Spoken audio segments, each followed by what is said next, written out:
Hi, good afternoon. My name is Alana Putza. I'm a senior program director at the Legatum Institute in London. And thank you all very much for joining us this afternoon. We're here today to launch a paper, India 2015 Towards Economic Transformation, written by economist Rajiv Kumar, who's joined us here from New Delhi. The paper is outside, so please do take a copy and available on the Legatum Institute website at li.com or the NED website at ned.org. Today's discussion is the second in a series of 3 case studies that were commissioned by the Legatum Institute in partnership with the National Endowment for Democracy's International Forum for Democratic Studies, World Affairs Magazine, and the Democracy Lab. This series examines what it takes to achieve lasting economic reform and what role democracy plays in this effort. We've had a number of collaborations here at the National Endowment for Democracy over the years, and it's been great working with Carl Gershman, Chris Walker, and the team, and just want to thank them for hosting us here today. The idea of looking at how democracy reinforces long-term positive economic change partially stems from a research project called Democracy Works that the Legatum Institute undertook last year in partnership with 3 other think tanks, and it was launched here at the National Endowment for Democracy in May. And this project looked at the relationship between democracy and inclusive growth, and it was a case study of India, Brazil, and South Africa.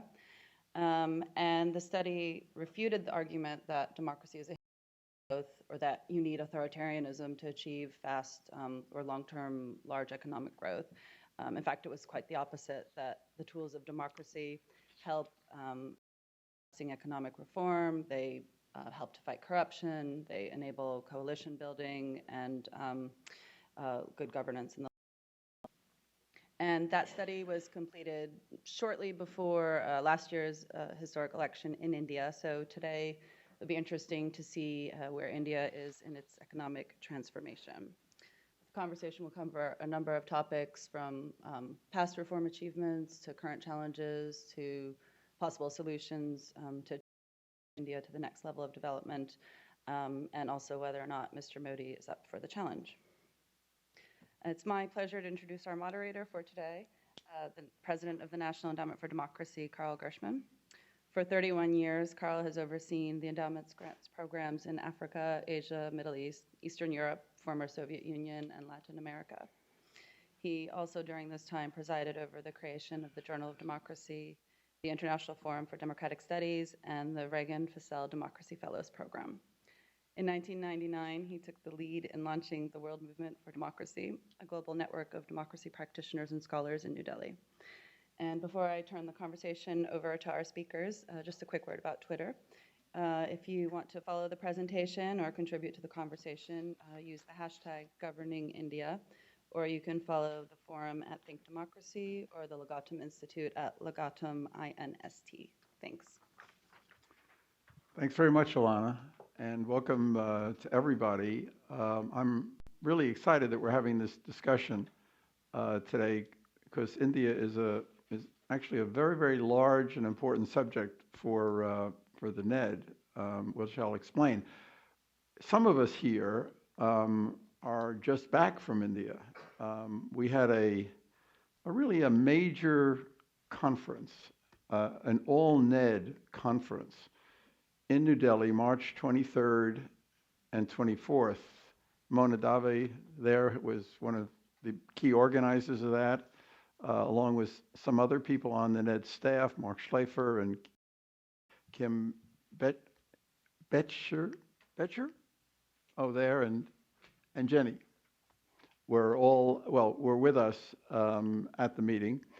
And the way we all came together. The NED is for those of you who don't know, the NED is a association of really 5 institutions. It's the NED itself and 4 institutes associated with the Chamber of Commerce, the Center for International Private Enterprise, the AFL-CIO, our labor movement, and the institute is called the Saudis, NDI and IRI. And we all came together to organize this meeting. The idea of the meeting originally came from an institute in New Delhi called the Institute for Strategic Studies, run by George Matthew, and he's very close to Fernandez, who has been a long and very close friend of mine for many, many years. And they came to us a few years ago saying, George is now very ill. Let's do a meeting honoring George. George was the greatest friend in India for His Holiness the Dalai Lama. We should invite the Dalai Lama to the meeting. In any event, it took a while, but we pulled the meeting together, and His Holiness came and was absolutely spectacular for those who were there. Kailash Satyarthi, the Indian Nobel laureate who came, because George Fernandez was a trade unionist. There was a special labor role in the meeting. Kailash is a grantee, has worked with our labor unions for a very, very long time. But it was a wonderful meeting, and it enabled us to really to engage with India at a very, very critical time. Because not only has India just experienced this historic transition from the Congress to the BJP government, but also in Delhi, quite remarkably, even the BJP is now, and I suppose, by the new Aam Aadmi Party, the Common Man Party. And we had the Deputy Chief Minister of New Delhi who spoke at the meeting from that party. It is a vibrant democracy. And it's a country that's on its way to becoming, arguably, and this is in Rajiv's paper, possibly the third largest economy in the world and the largest country in the world. And it's a democracy. That's spectacular at a time when democracy is not doing very well in the world. It's very hard for me to emphasize too strongly how important we think India is for the future of democracy in the world. It's why we created the World Movement for Democracy in February 1999 in New Delhi. We wanted to have it in New Delhi, the world's largest democracy. Amartya Sen gave the keynote address, which was one of the great statements on democracy, is my view, of the last half a century, really, and we published it in the journal, really an absolutely brilliant statement. And in doing that meeting, we had two partners in India.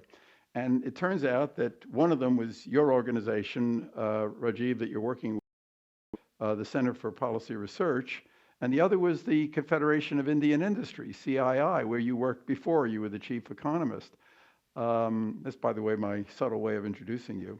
But they also were our two partners in organizing the World Movement for Democracy, which is now really a very vibrant going concern. And this meeting that we had in India in March was done also in cooperation with the Asia Democracy Network, which is an all-Asia democracy network associated with the World Movement for Democracy, and they wanted to tie in much more closely with India and with South Asia. So it's very, very exciting. And it really is an unusual moment for India. I'm going to invite Rajiv sort of to start off by talking about this paper that he's written, which I found absolutely fascinating and really hopeful. Now, maybe he's too optimistic, and we'll have people here who will say he's too optimistic. And maybe he's overlooking certain things, and that's why we want to have a good discussion. But if what he's saying in this paper is true, and I'd like him to elaborate on it a little bit, it's an extremely important development, what has happened, where India conceivably could, start moving on a path toward significant economic growth. He's talking about producing 1 million jobs a month for 25 years. I mean, that's astounding, but that's what it's going to have to do. Can they do it? Can this new government do it? Or is it going to get bogged down in other kinds of issues? So there are a lot of big issues here, and I think it's a great time to be discussing these issues, and we're really delighted, Rajiv, to have you with us today. Thank you very much, Carl, for that subtle introduction. Yes, and a real pleasure to be here, and especially because to be in the National Endowment for Democracy from the world's, representing the world's largest democracy is actually is an honor in some sense. And thank you for launching the World Movement for Democracy in India, because I do honestly believe that India's success will be if India succeeds, and I really sincerely hope it does, then it will be one of the biggest sort of shots in support of democracy. So in fact, I very often argue that friends of India need to look at the bigger picture that India's success is not only about India, but it's about it has global implications. Absolutely. And that I think is an important one too, because at the moment, as you said, especially in Asia, when I used to work for the Asian Development Bank, there were always talk about democracy as a luxury, for people of the world, and especially the poor people, and therefore why you don't really need this if you can avoid and do a China or a Singapore or or a Korea, etc. And I would argue against that. So 2014 has been a remarkable landmark year for our democracy. And what I'll do is that very briefly in the next 10, 12 minutes, just go over three parts of my presentation introduction. One, let's talk about what the politics has been and why that's so important.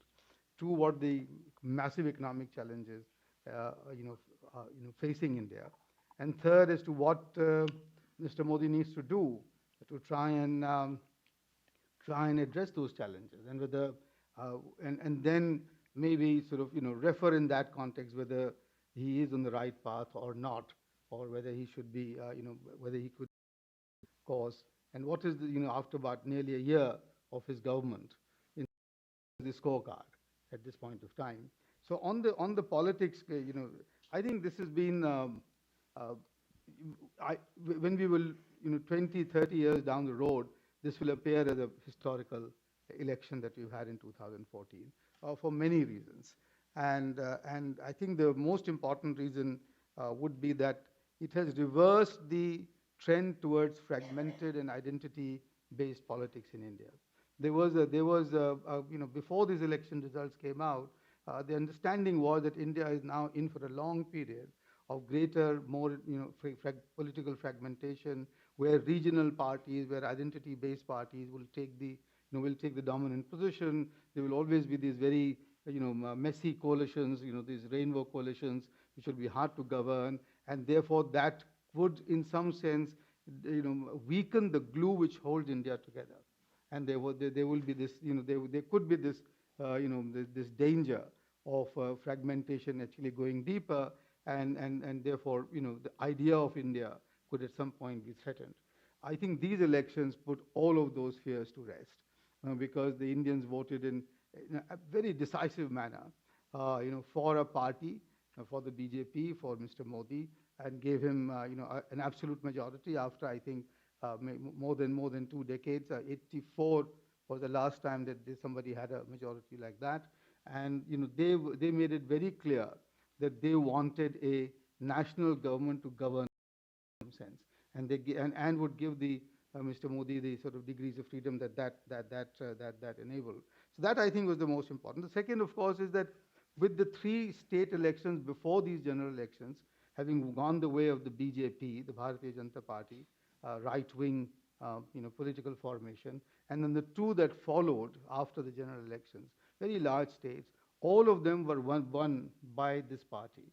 And so that for the first time, a non-Congress right-wing political formation has emerged, has now a national footprint in the country.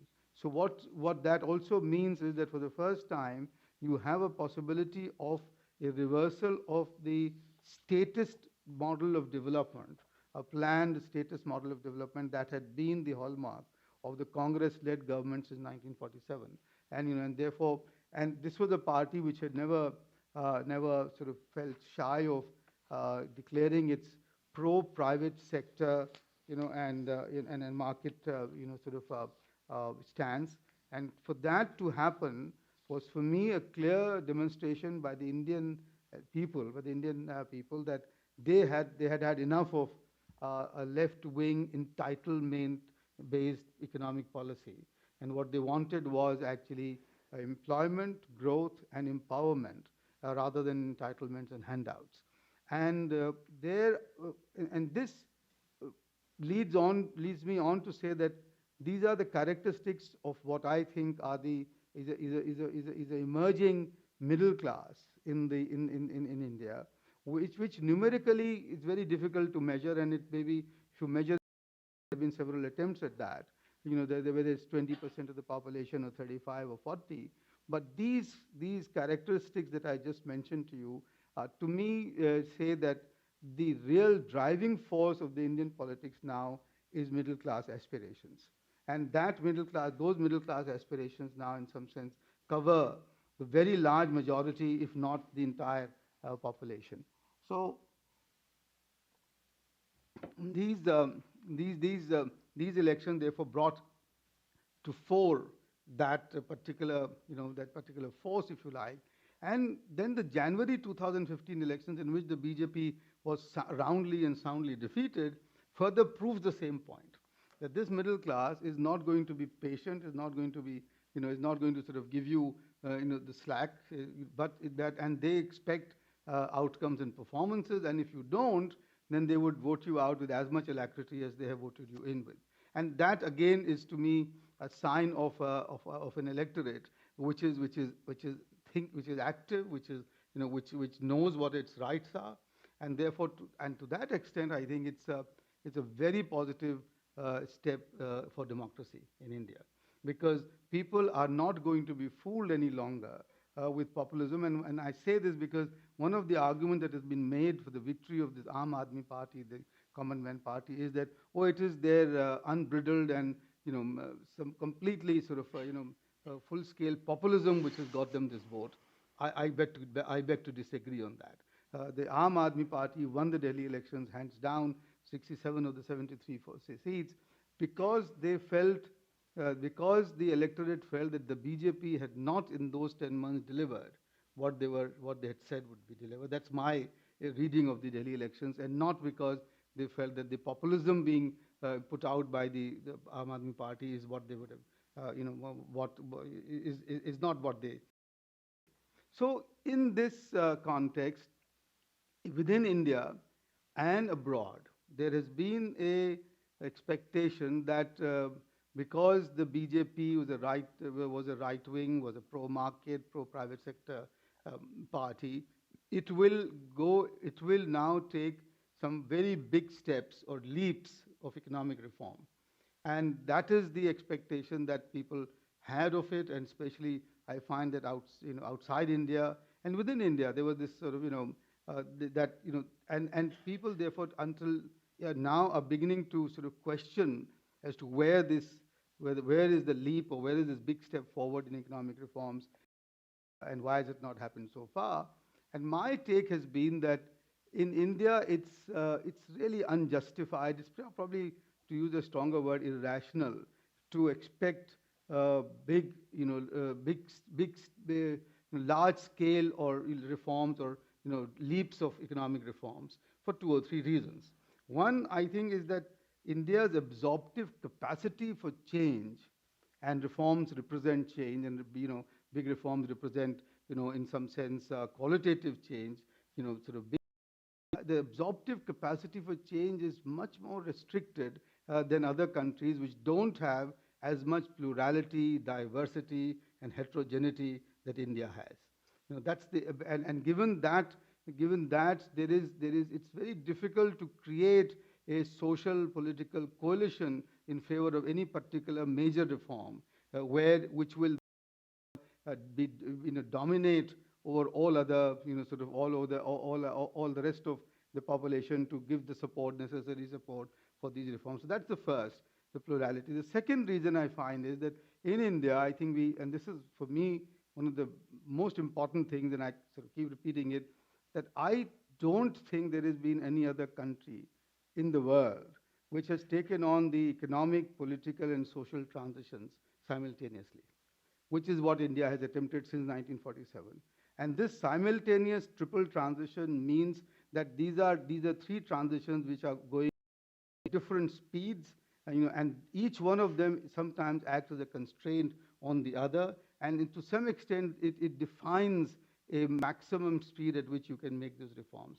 And so that's the second one. And the third reason is Mr. Modi's own track record in Gujarat.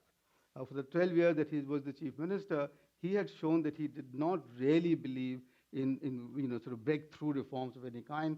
He was a pragmatist, he was an incrementalist, and that's what he is actually also. And that's why those 3 reasons, to me, have, are, determine the kind of policies that we've seen in the last 10 months, since BJP came into power. And those I will not, those actually were, I think, summarized in his one slogan that he had, which is Sabka Saath, Sabka Vikas, which is together, together towards development, all together towards development. So he would take, have a policy stance which will be all inclusive, which will minimize opposition, which will be pragmatic, and which will therefore necessarily be incremental. And I think what we have today is what is persistent incrementalism. That is how I will define. That is how, sort of how I will characterize the policies that are being undertaken now. And the focus of these three, or of these reforms, of these measures, is one on not finding new ideas, but on implementing the ideas that are already known and improving the implementation capacity, implementation efficiency of the ideas, simply for to address three deficits in our economy: the governance deficit, the infrastructure deficit, and the education deficit. I mean, I think those are the three which Mr. Modi recognizes are the three which really, in some sense affect the poor people the most. And if he was to address those deficits, he will retain the support of the great majority of the poor, and therefore will continue in political in office for not just this term but for another term, which I think clearly and rightly is his ambition. So the period between July 2014 till January 2015 has seen this, persistent incrementalism, and we can get into all sorts of, details, if needed, as to why I say that, and also it's in the paper, Linux. But the budget also has continued with the same stance, which is that there is no there has been no attempt at headline grabbing, headline grabbing announcements, sort of major breakthroughs. That none of that has happened, but clear indication is there, a clear direction has been presented that things which are broke will be mended. For example, the railway budget, for the first time after several decades, is a budget which is focused on investment, which is focused on capital, capital requirements for the sector, which talks about modernization of the sector, which talks about how this can become a leading driver for economic growth, etc. And one can talk about other sectors as well in the same context. So this will remain, I think, the core idea of Modi's government, which is a focus on implementation, a focus on pragmatism, and a focus on incremental yet steady reforms in the direction of forward the private sector, pushing forward a market-based growth model, back in some to a large extent is the status model of development that we had adopted for a long time. Now, the fact remains, however, that despite this, and despite and you will hear the finance minister who's in town here, or his chief economic advisor who's also in town at the moment, give you an entire set of measures that they have taken in the last 11 months in this regard, and they will tell you that you would have never expected any government to do as much as they have done, and they will cite you the cases for the bills that they've passed, for the coal auctions, the telecom sector auctions, for the mining bill, for the insurance bill, for the improvement of FDI, etc. Despite all of that, and I accept all of that, and I also accept the reason for this persistent incrementalism. The fact is, there has already emerged in India a feeling of some sense of dissatisfaction with the government's performance, until now. And I want to figure out, and this is what the attempt is, as to why is this under sort of this implicit sense that things have not happened the way they could have happened, and the fear that we may see a derailment of this whole process as we go. And people are very scared about this. And people are scared simply because the stakes are just extraordinarily high. And the fact is that it will not be, again, it will not be very easy again for the BJP to chalk up the kind of victory that and to get this sort of mandate that they have received, and to get also the window in the political cycle, of about a year and year and a half long, where they could have taken steps which were, which were more, which were more courageous, if you like, to push forward some of the things. And I think the satisfaction is because on the ground, maybe because of this incremental approach, things have not changed. And things have not changed for both the investor as well as the ordinary consumer, except, of course, that the inflation is down and so therefore prices not rising up. But there is a sense of disquiet within the investment community that the promise of improving the business climate for the the ease of doing business or making the investment climate more benign has not come through, and that there is not enough being done in that regard. And so how do we, and whether therefore the benefit of the doubt that has been given to this government for this time or for all this time will begin to dissipate and disappear soon thereafter. So the honeymoon period that the government has enjoyed so far is in the danger of coming to an end in a short while from now. And I therefore wonder as to what the government's response would be if that begins to happen. And I think therefore and I'll end with this, that Mr. Modi will therefore have to sort of now begin to focus much more on building sort of the capability within his bureaucracy to implement the ideas that he's put on the table. Some very big ideas, whether it's Digital India or it's Make in India or it's housing for all or it's electricity by 2020. I mean, he's raised expectations sky high by his announcements and by his vision that he's laid out there of the vision of Shresth Bharat, which means great India, and India among the sort of leading ranks of the world economies, etc. All that vision that has been put forward has raised his expectations, but it seems to me that the bureaucratic governance capability on which he's relied so far almost exclusively needs much more beefing up and much greater he needs much more talent to accomplish these missions than he has at his command or that he has to ask for.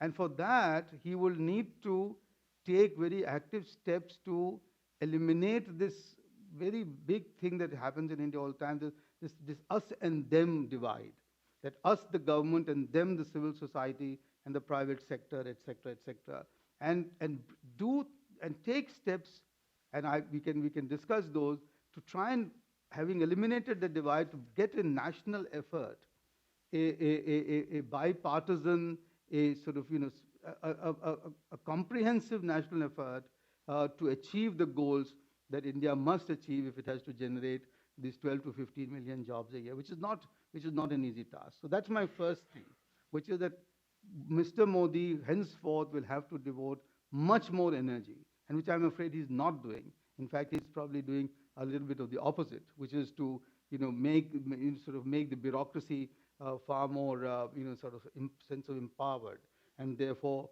sort of in some sense of the feeling of being the rulers rather than working together with the private sector and the civil society. That's the first. Was the election in January a wake-up call?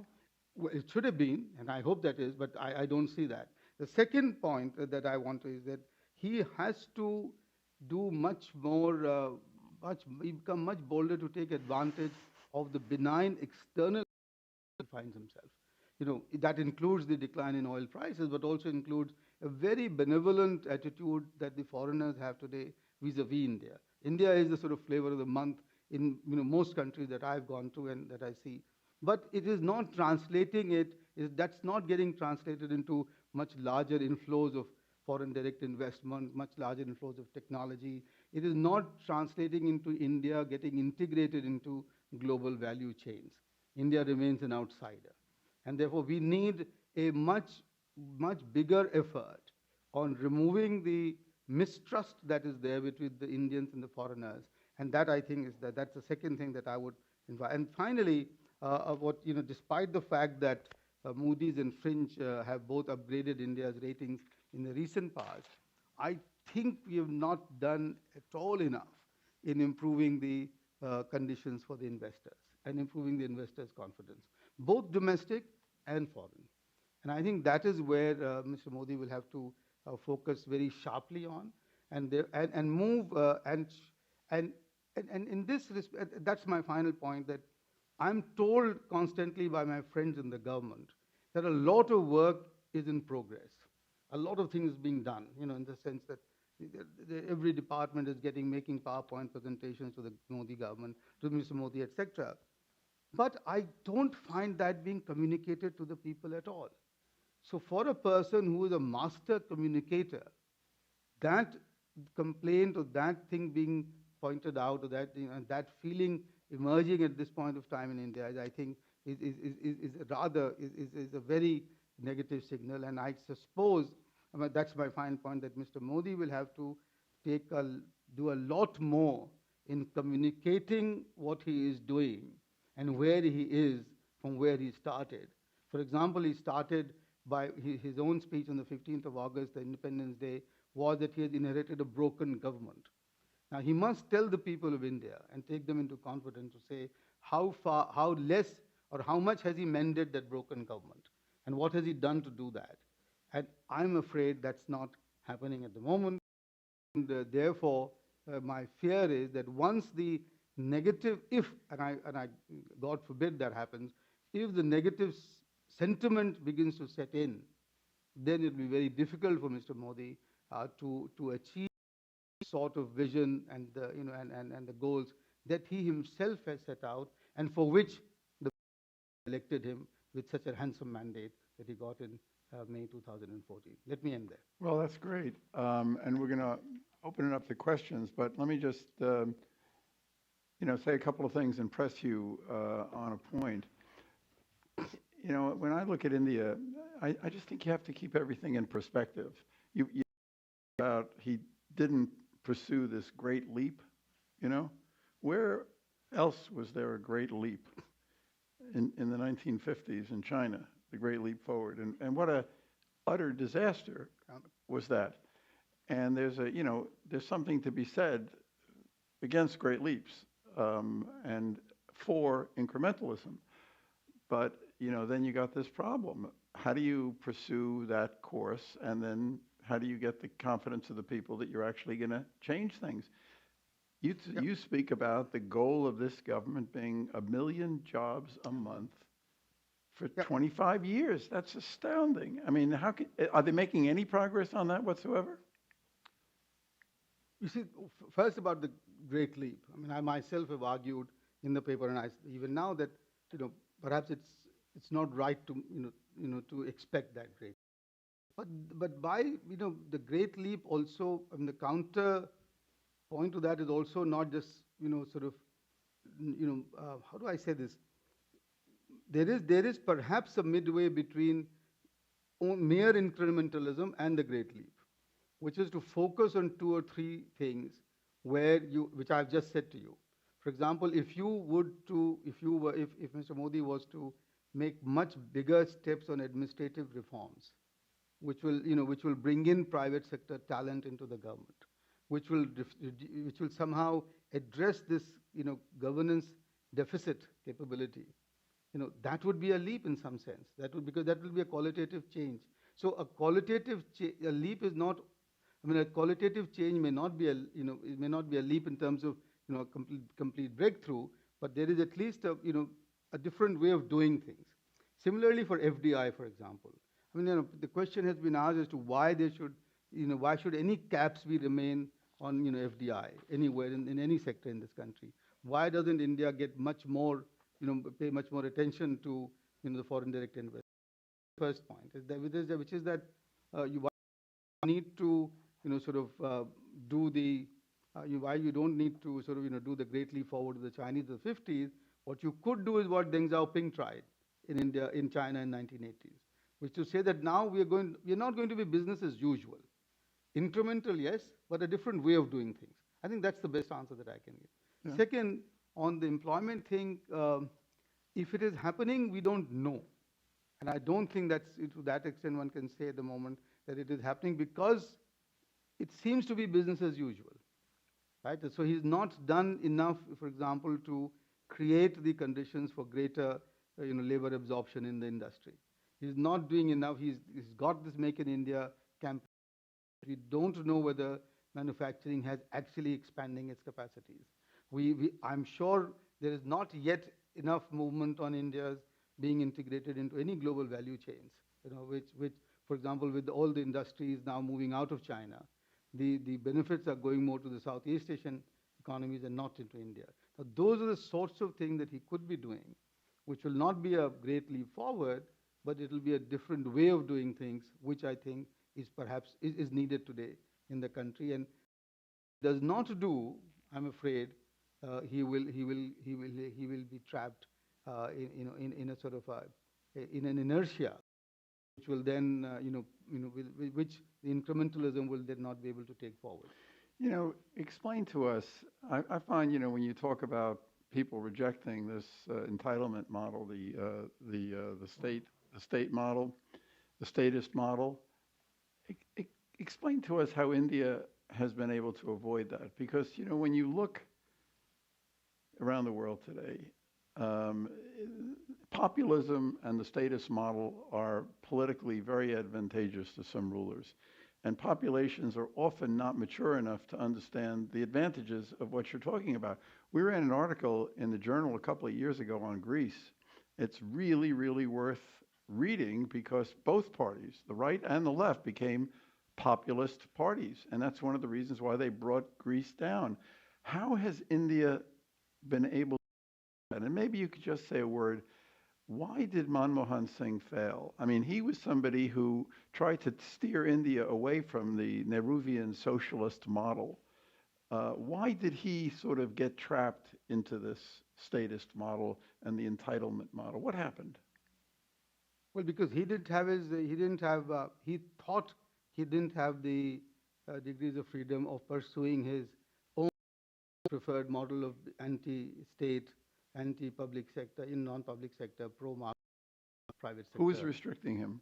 It was himself to be restricted by his own Congress party president and her National Advisory Council, which ran the policy, and heir apparent Mr. Rajiv Gandhi.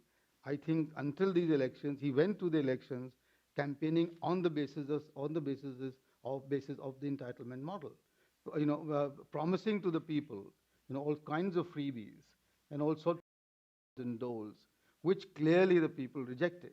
He just got 44 seats and 19% of the votes, the lowest ever. So these were the people who were, in some sense, who were clearly preventing Mr. Manmohan Singh to do that. But my complaint to Dr. Manmohan Singh is that he allowed him to be led and to be, and not see that the country was going to suffer as a result of what he allowed himself to be. It's a great tragedy because it is a tragedy. And I worked with him when he was the finance minister. I was one of the economic advisors there, so I know how fine a man he is. But at the same time, I think there is to that extent, and he stood up for one thing, and which he achieved, which was the civil nuclear deal. And at that time, he opposed the same forces, and he won the day. But the victory in the 2009 elections were completely wrongly construed as a victory of populist policies by the Congress party. And he did not do enough to push back on that and say, look, this is not the victory is because of the economy doing so well, not because of the populism and the handouts. So that's. And I think the second thing is, you asked as to why the Indian electorate has demonstrated its preference for employment and not entitlement, is I think one in India, and I'll the awareness about the return on education has seeped to the lowest level of our population. And the poorest of the poor will sacrifice consumption to send the child to school. And that I think is something which probably most, and the pity therefore is that the quality of the education that they're receiving is not very often as good as it should be. But nonetheless, so that is, once that happens, then the people are beginning to make that choice that they will not subsist on. They will take the handout if they are getting it. They will not refuse it, because of course that just means more the pocket, but at the same time, they know that that is not the future. And which I think is also, the statistics I think is 102 or 104% enrollment in primary levels. That every child almost is there, but there's a very high rate of dropout later on, but nonetheless, all parents are sending their children to school, and so that's where I think. And second, this was very effectively sold by Mr. Modi.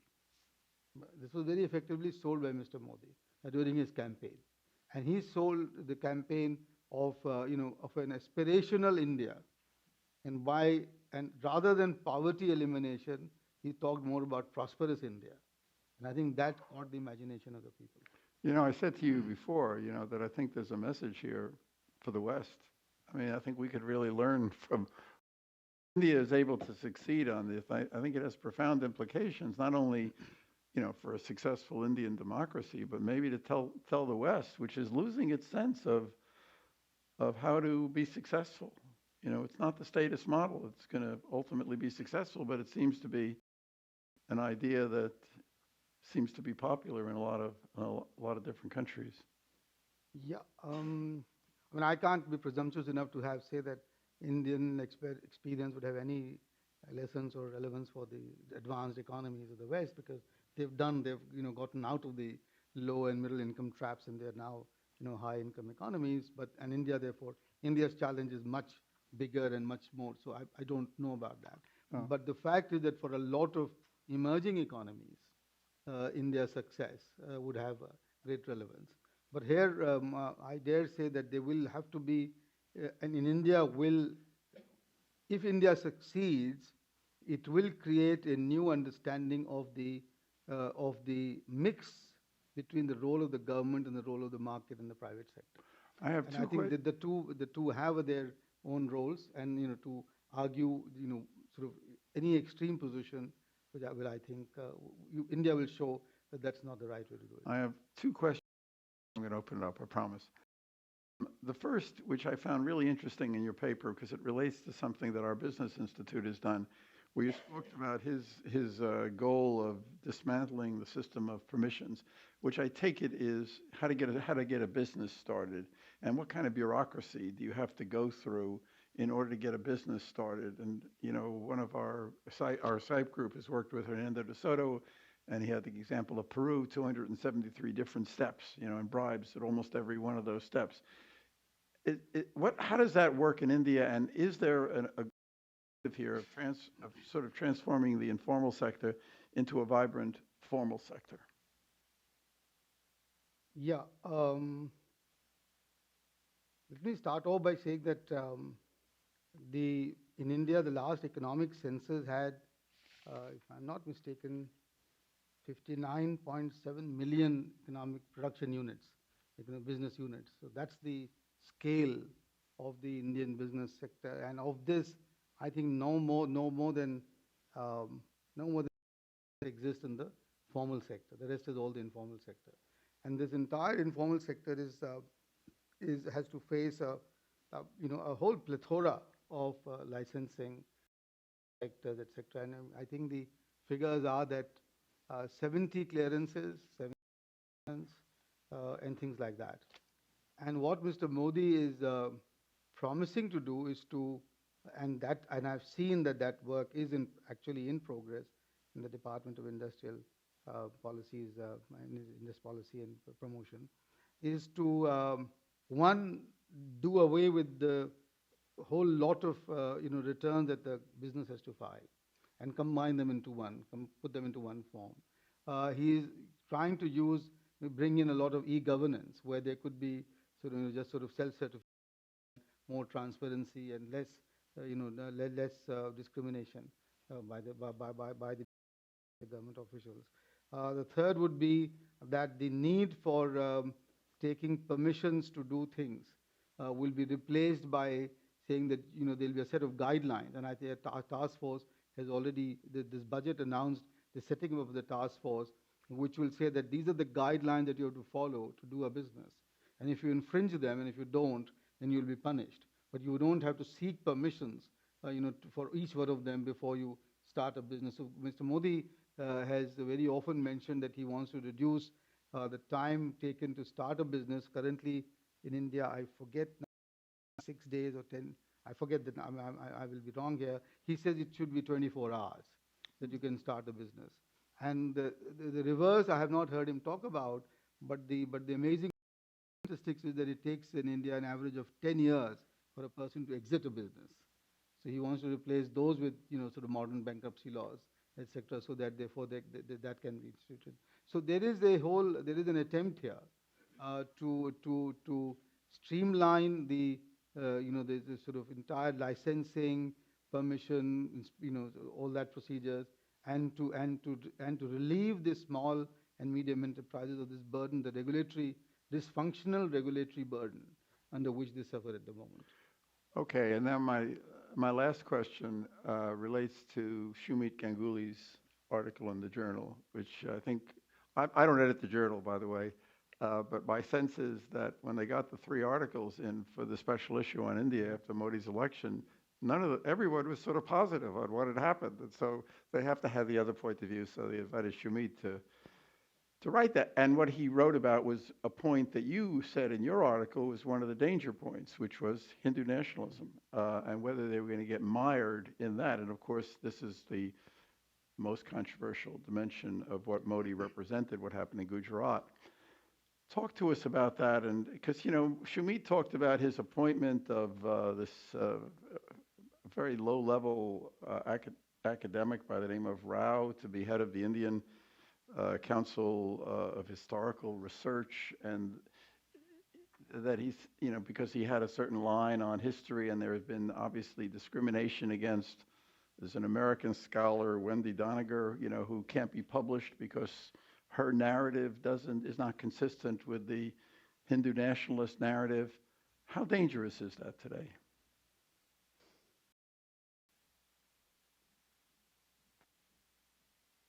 That's dangerous, and that's that's the first point. It's one can't wish it away.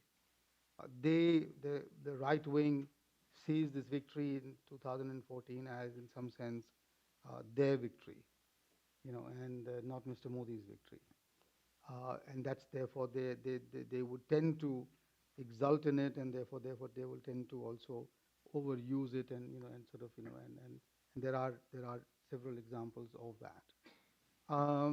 I think 12 years of Mr. Modi's rule in Gujarat had shown that he had given them very short, in that, and he had actually declared some persons persona non grata in that state, and therefore had kept the right-wing groups on a very tight leash in Gujarat, and constantly. Is that a generally accepted point of view that he did that? I think so. And I think he emphasized the development aspects, etc. But the fact could also be that because of what had happened in 2002, and the cross therefore that he was bearing, nothing could have been. It couldn't have been different. He had to somehow, do that, take that, sort of position, and that cross he is not wearing today.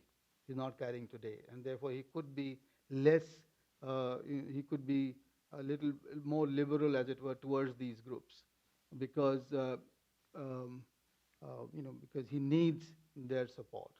My short point here is simply that if the BJP or the RSS takes the lesson from the 2014 victory in the general elections and the states, that it is a victory of Hindu nationalism, that will be completely the wrong lesson that they would take, and that would go completely contrary to what I have been saying just now, which is the lesson that they should take is that they have won because of the middle class aspirations of the people. And the middle classes of India, I don't think prefer communalism or bashing of the minorities. So if that if that lesson is learned the right way, then Mr. Modi will continue to restrain these forces. And nothing that he has said ever since he was elected tells me that he will not do this. He's made all the right noises. To the Muslims as well? To the Muslims as well. I mean, and generally sort of, talking about upholding the constitution, talking about, that everybody is important, talking about the fact that minorities cannot be discriminated, etc., etc. So he has never ever supported. Now the charge sometimes that he is not also, while he's not supported them, he is not moved decisively against them either. He has let them be in some sense. Now that's something which is which is open to discussion as to why he is doing that, and will that continue.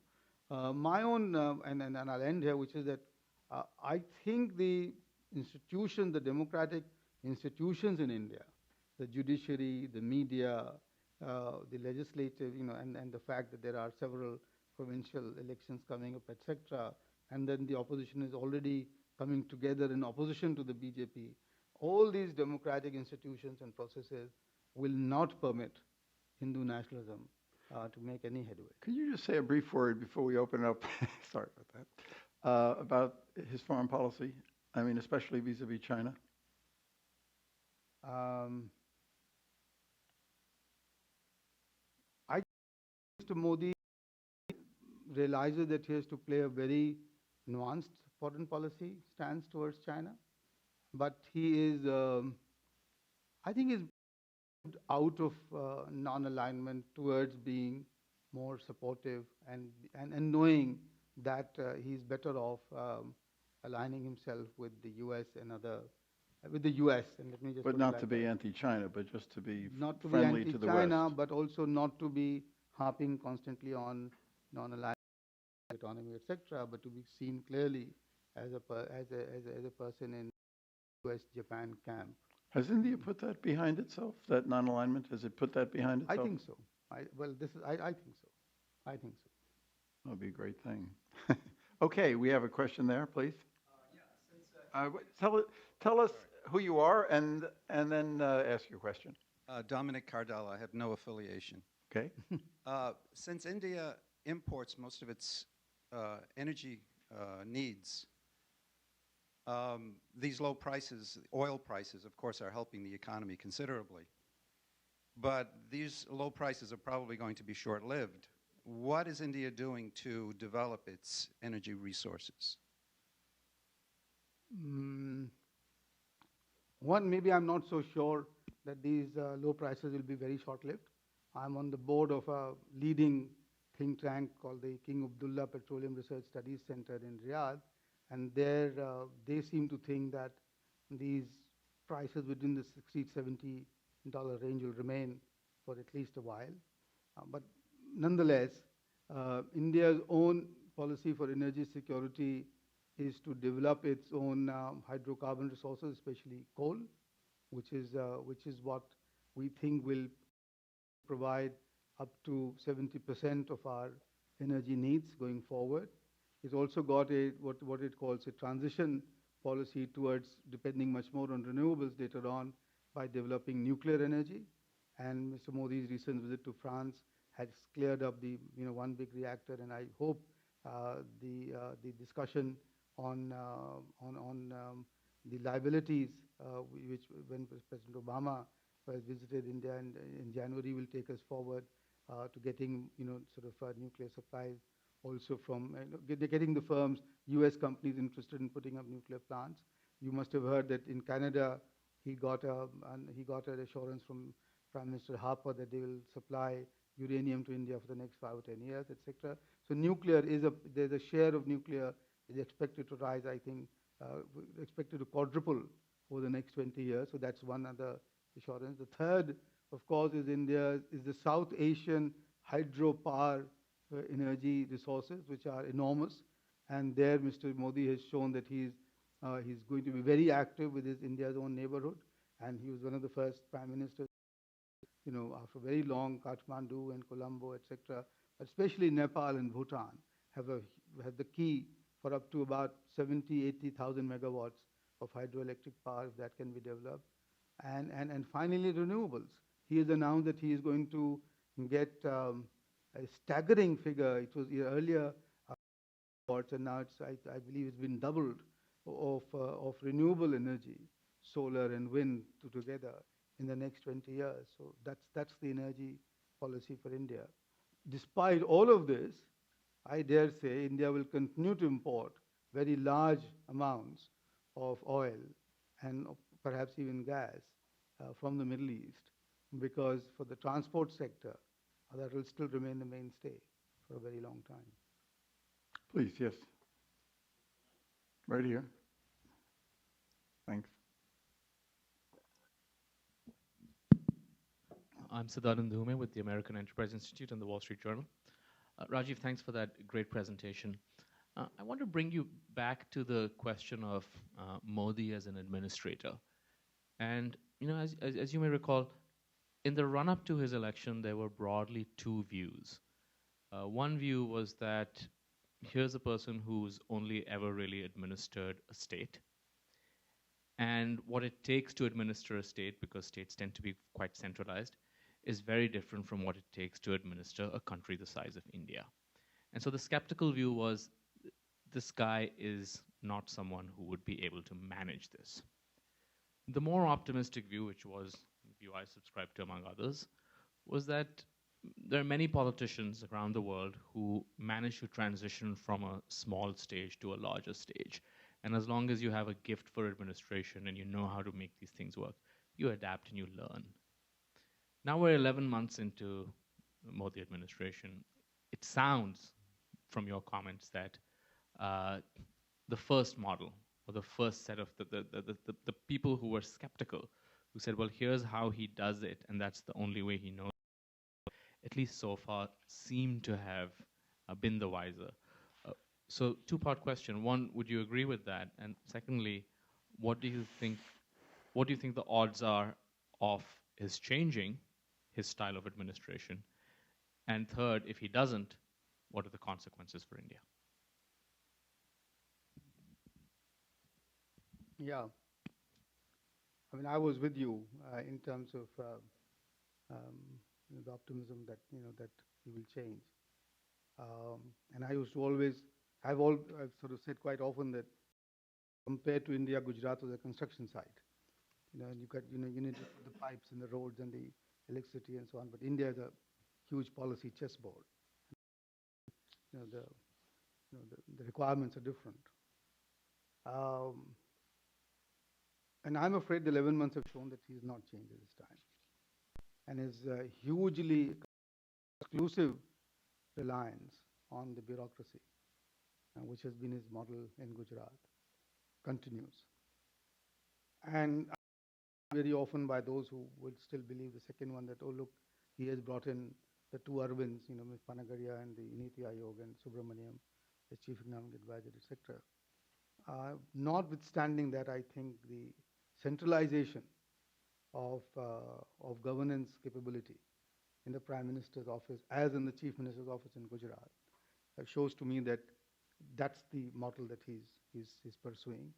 Also, that model included, in some sense, going past your own ministers, the democracy, to get things done, which is also happening at the moment in Delhi.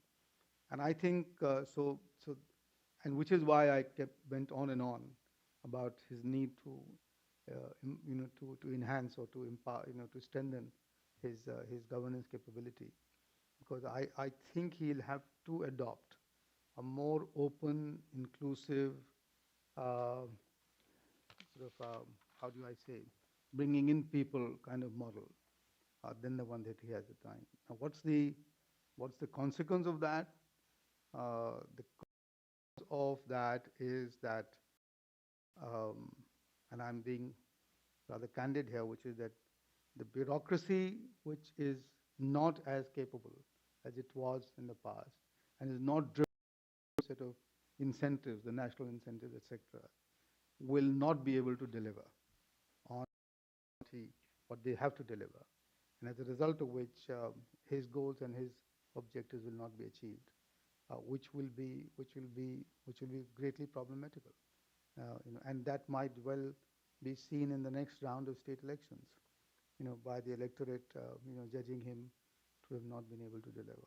Now, I must end by saying that I hope I'm wrong, because because the stakes are so high, and so I hope his model, and that there is enough slack in the system that his model will enable him to deliver, and improve the outcomes, already, despite everything, because there is so much. So just a greater focus on bureaucratic efficiency might just do the trick.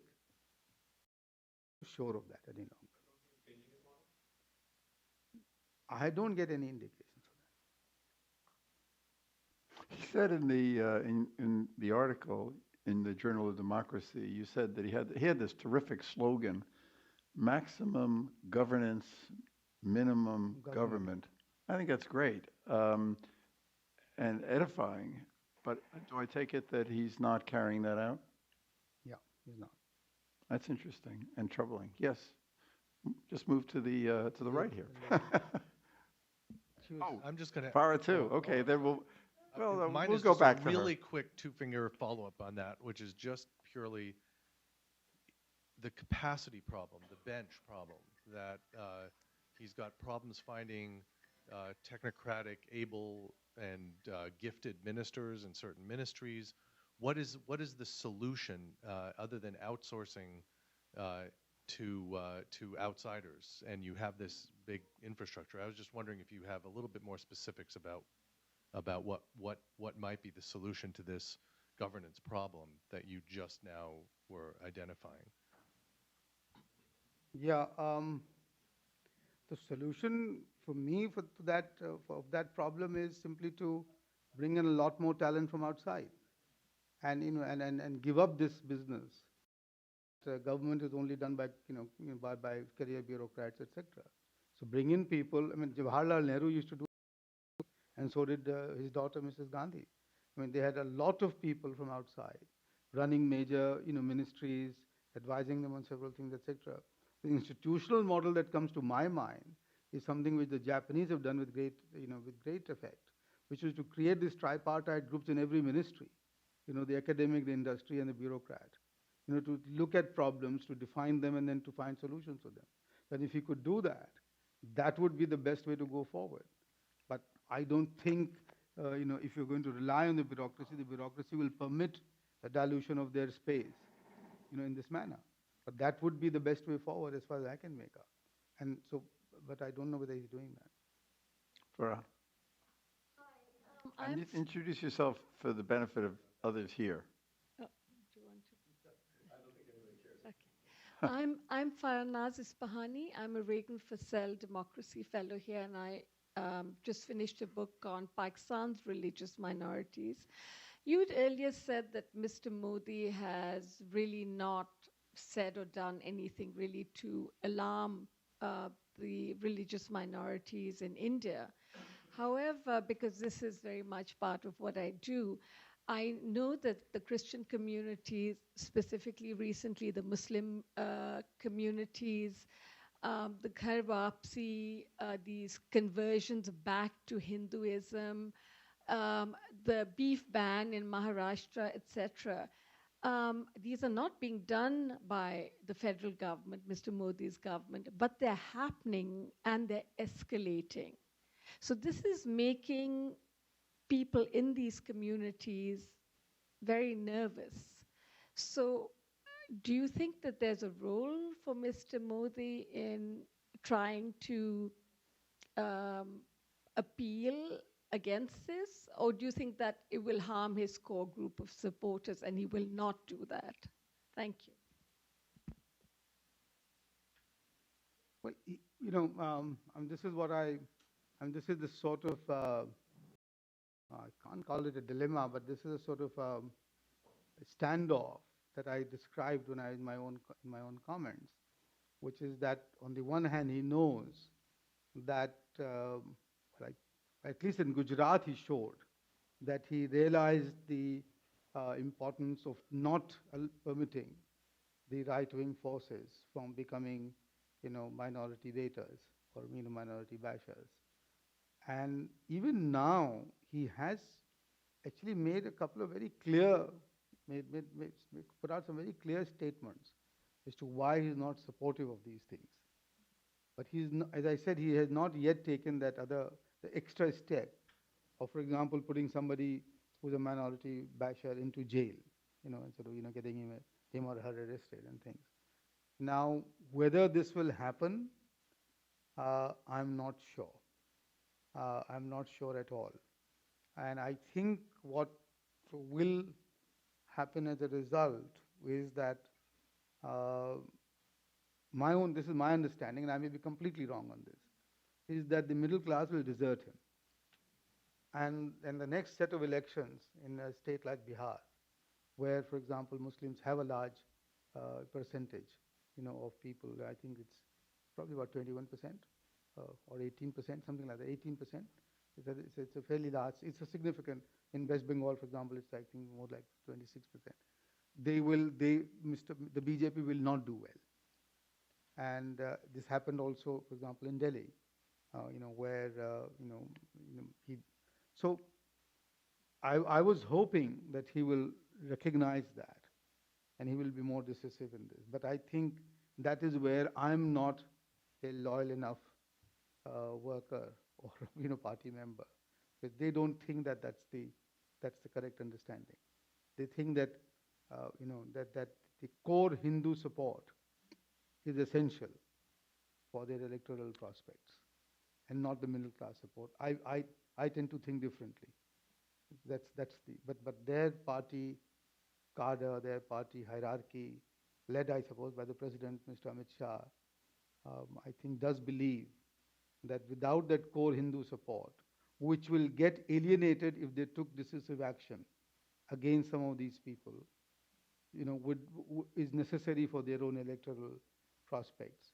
Now, the question, therefore, is that maybe the belief is that by not being seen as at all supportive of those people, and by emphasizing the development agenda repeatedly, he may still get the middle class vote, and that's a good possibility. And that might well happen. How divided a country is India? How? How divided? India is not a divided country. And I think, therefore, and that I think is and I firmly believe that I think the middle class in India, which is, as I said, that middle class values today drive, I think, the very great majority, are cut across every community, every, region and every. You said in your paper that the middle class may not be a majority, and I'd be interested in statistics, but that it reflects a national aspiration. Maybe you could explain that a little bit further, because it's an interesting idea.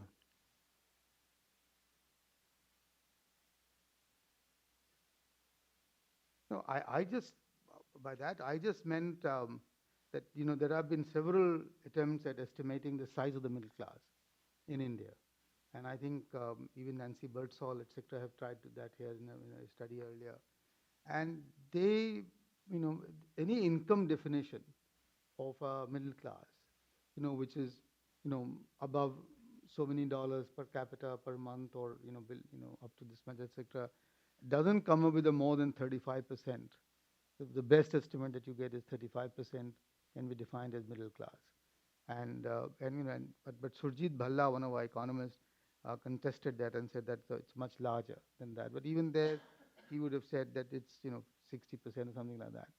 My own understanding is that class values, middle class aspirations today are the determining factor for if not the entire Indian population. So there isn't so even the poor who are below the poverty line today,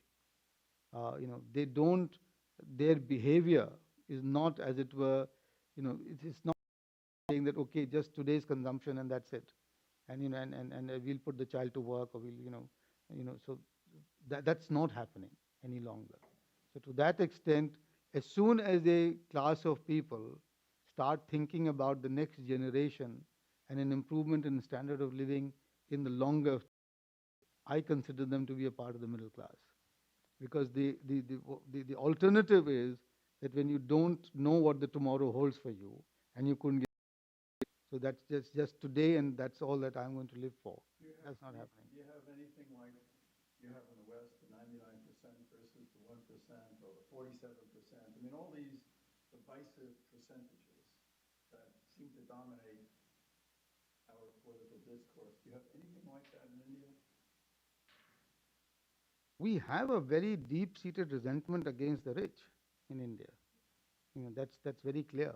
And in India, therefore, the earlier sort of standard practice was for the rich not to be ostentatious as a result of that.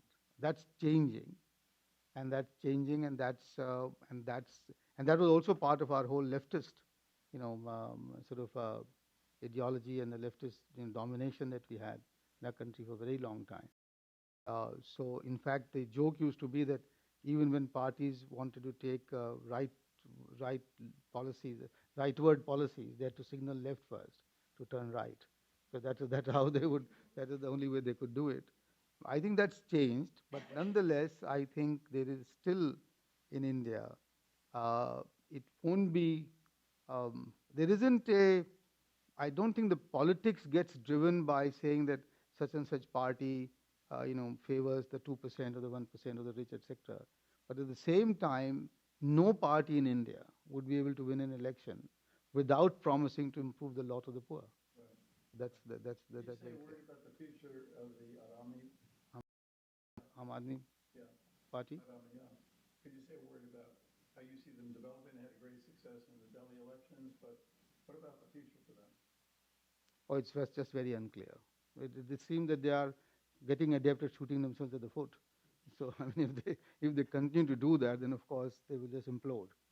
But on the other hand, maybe these were all, these were all teething troubles, and they will get out of that and form. So the other possibility, the one is of course that they could implode, but the other that they could actually constitute the real opposition to the BJP going forward. Now, which is maybe an optimistic thing, but given that they are an urban middle class party, and given that urban population in India is increasing, they could become the real opposition. And what about the future of Congress? Do you think they're finished?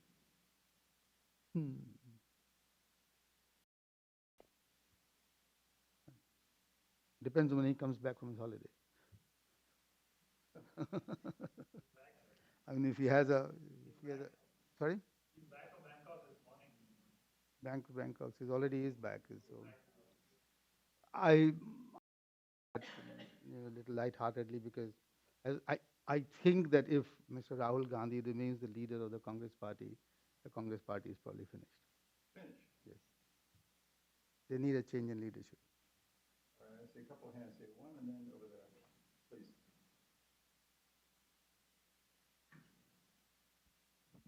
Samar Chatterjee, Safe Foundation. You laid out some of the problems Mr. Modi is facing in terms of the economy, even though I believe that he will be judged based on the economic growth and the prices of various commodities or food grains and so on. However, one of the problems that I see in the last stagnation of the last 8 years, the fraud in various sectors, including banking, has increased. Does he have any kind of a plan to streamline the justice system and the RBI, all the quasi-judicial, the consumer forum and all that, to bring better of these fraudsters that have proliferated during these last 8 years in privatization? Well, I mean, the one step that he's taken is to assure everybody that a very transparent auction system will be the standard practice for all sectors, and that itself minimizes the chances of fraud and crony capitalism and all these kinds of deals that are going on. So that's been done, and that will be the the norm going forward for all such allocations. So that's one. On the other steps, I think he has talked about also reforming the governance of the public sector banks. There's a committee which had gone into this and has suggested sort of some measures, etc. And I believe the selection of the top layers of the top echelons of the banking, public sector banks, is now that process is being revamped and revised. So that might well also. He's very keen on improving the efficiency of all public sector enterprises.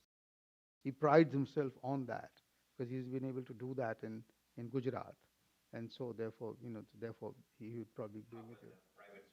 But on the private sector and the judicial sector reforms, I haven't heard anything. And I don't know whether that is the top priority. Judicial sector reforms priority.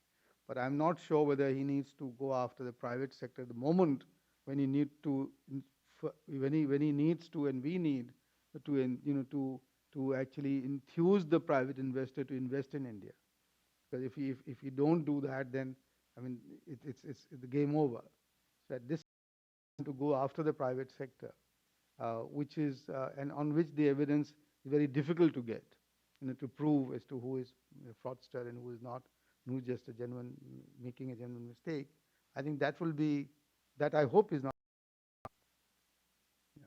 So, but in improving the regulatory system, that is something that he's talked about and that he's probably will be doing in the years to come, in the time to come. Are there any? Yes, please. You have the mic and you're also asking the question. That's good. My name is Shriya Chadha. I'm an intern here at the National Endowment for Democracy. I have two questions. Firstly, with regards to the Congress Party, I know that there has been a lot of talk with regards to if Priyanka Gandhi were to start heading the party and replace Rahul Gandhi, that it would make a lot of difference. Because of her personality, she would have a greater impact on the standing of the Congress Party. So do you think that that could be true? And my second question about Modi is that a lot of talk has, especially within the media, has been about the RSS's conversions and all of the things that the RSS has been doing. And because of his association with the RSS, people are looking more at what the RSS is doing rather than what he is doing with regards to the economic policy, because of which his reforms aren't being as appreciated as they could have been. Yeah, on the first question, my understanding is maybe rather naive, but that's what it is, that Priyanka Gandhi also has a husband. Yes. And that kind of rules her out for some reason, for that reason. So sometimes, maybe more often than not, husbands are a liability. but in her case, it's very clear that it is something which will prevent her from getting into any such position. And if she does, it will be wonderful for the opposition. And so that we actually they will love it. And you're right, the RSS and all of these, they are huge distractions, But and therefore, Mr. Modi, I'm sure, would rather that these guys don't do what they're doing. But the fact is that they think that this victory is their victory, and this is their big historical chance of settling, with everybody else. So if that is the case, then that's the case. And India being the wonderful democracy that we are, these guys will carry on doing whatever they are doing. But my own optimistic take is that at some point of time, Mr. Modi, recognizing that his victory is based on the middle class, aspirations and not this, will actually put an end to this nonsense and do whatever is needed. But yeah, and I think you will see that. This is maybe my optimism, but I think that's because it's the sooner it's, it's sort of, it all ends, the better off we are. Because also because of our own image abroad, et cetera, and so on.